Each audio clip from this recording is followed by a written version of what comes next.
The rate of climb. Interactive calculator determines vertical performance parameters for aircraft based on various flight conditions. Let's explore the input fields. First, we have a calculation mode dropdown with 6 options. Calculate ROC from excess power. Calculate ROC from altitude change. Calculate required excess power. Calculate climb angle from ROC. Calculate time to climb. And calculate fuel required for climb.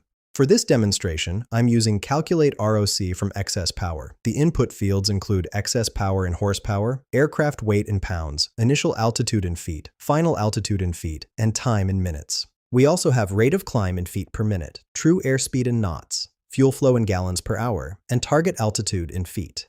For our example, I'll enter 10 for all available fields. After clicking Calculate, the results show a rate of climb of 33,000 feet per minute and a vertical speed of 167.64 meters per second.